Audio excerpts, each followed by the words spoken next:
What we were just talking about is hip-hop scholarship. I just want to get out the way.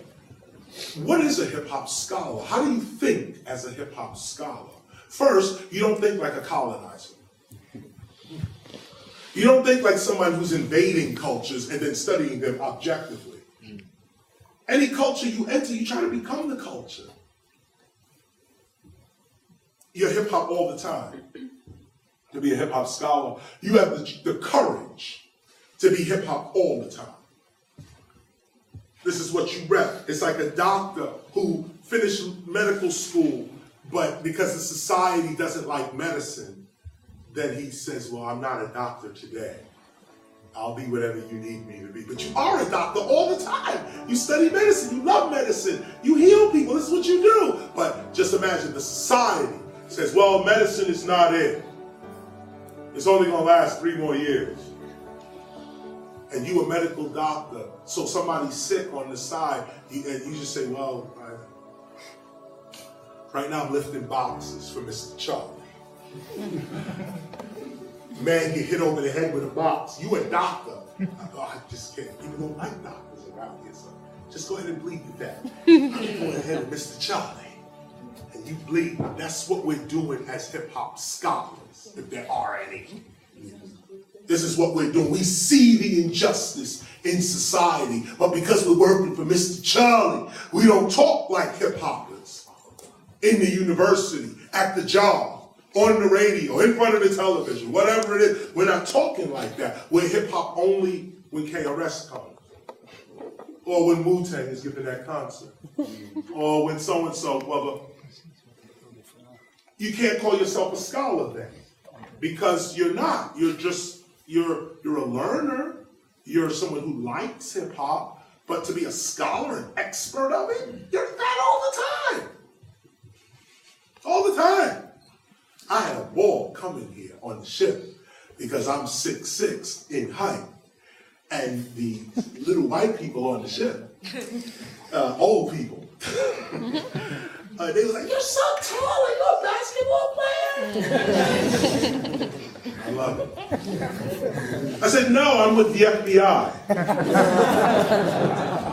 No doubt. I switch up titles all the time. I call it a cultural anthropologist. I'm a philosopher. I'm this. I come up with all kinds of titles because they're only coming off of their stereotype, tall black men. You gotta be a basketball player, you know. But rather than to go into, well, why are you calling me that?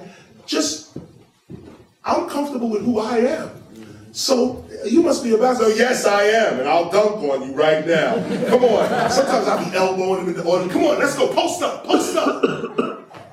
But you find that you dig into a person's heart when you don't assume right at the top, oh, it's racism, it's sexism, classism, ageism, whatever it is. We have a tendency to lead with our emotions first.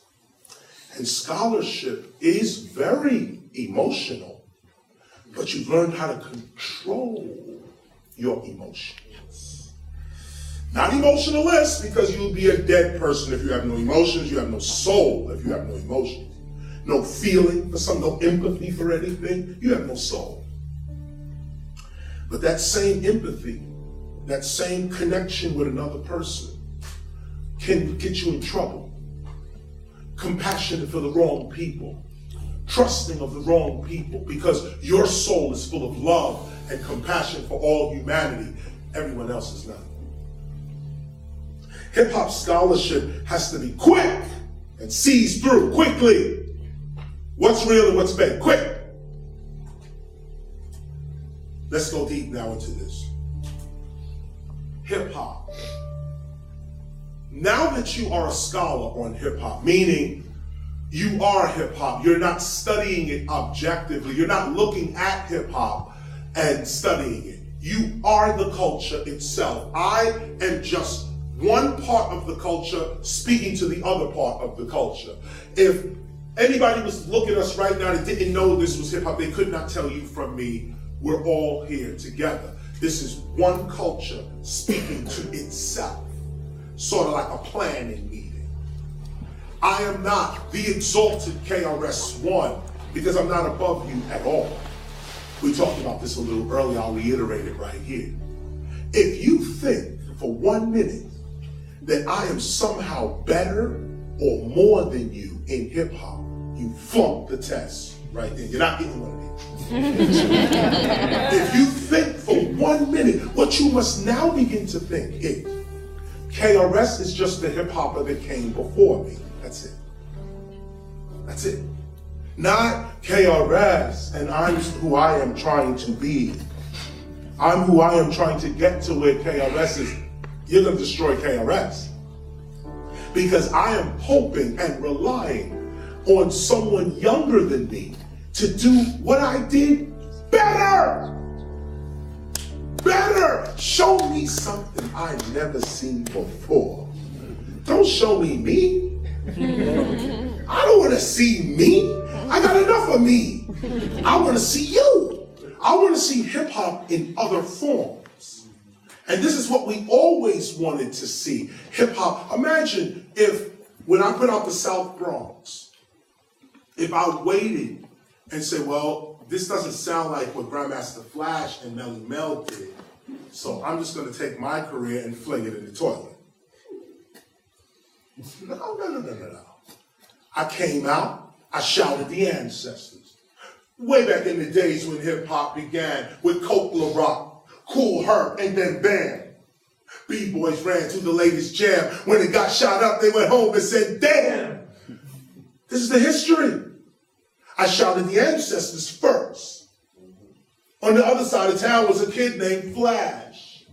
Patterson and Millbrook projects. Casanovas all over. You couldn't stop it. I'm shouting out the people in my neighborhood. Before I come out, I'm shouting the ancestors first. Then I came out. That's when I came out. I had the respect from day one. The minute that record came out, everybody that I mentioned in the record was like, yo, you got it, man. Yo, you got it, man. Yo. And why? Because this is an ancient technique. I'll give it to you now. Anytime you shout out your ancestors, you are more than the person that did.